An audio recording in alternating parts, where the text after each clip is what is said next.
University of Virginia students are actively fighting to lift regulations that prohibit gay and bisexual men from donating blood unless they've not had sex for 12 months.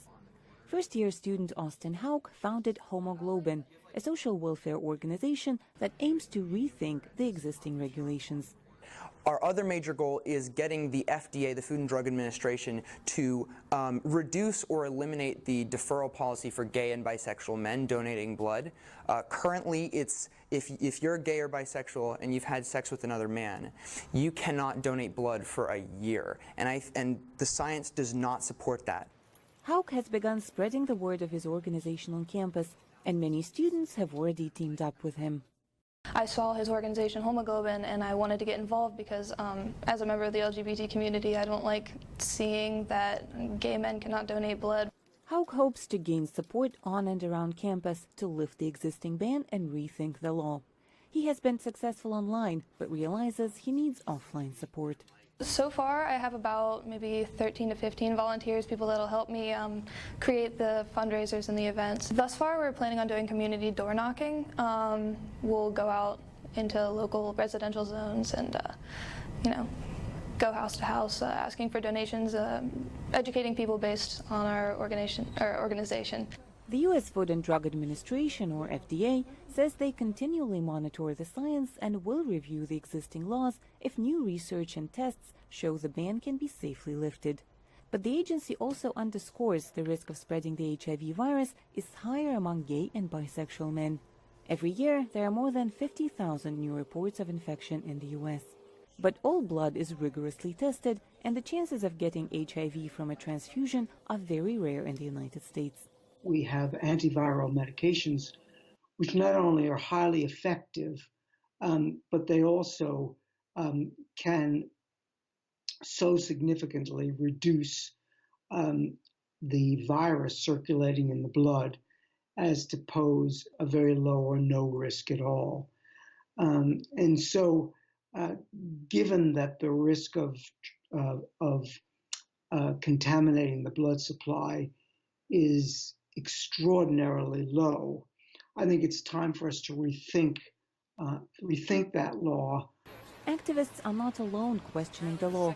Such discussions have been going on for a while in Europe as well, but in most countries, the restrictions remain in force.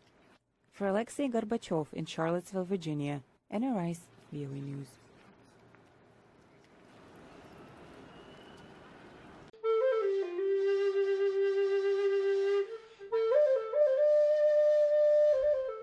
The Institute of American Indian Arts in Santa Fe, New Mexico, stands out against the stunning desert landscape of the American Southwest. Here, on this sprawling 56-hectare campus, about 500 students are immersed in contemporary Native American arts and culture.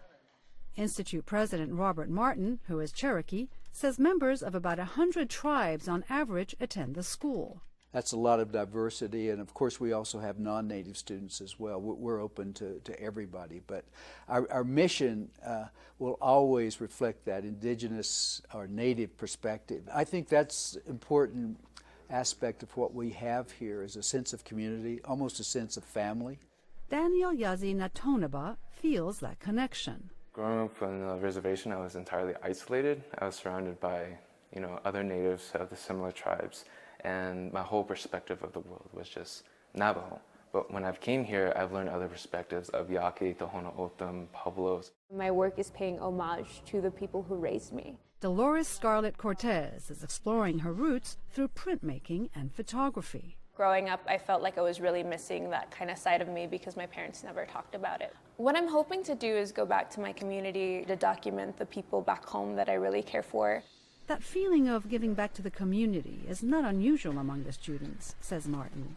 If you ask the average college student why they're going to college, what they're going to do with their degree, they'll say, I want a job. You ask our students and they'll say, I want to be of service to my family and my community.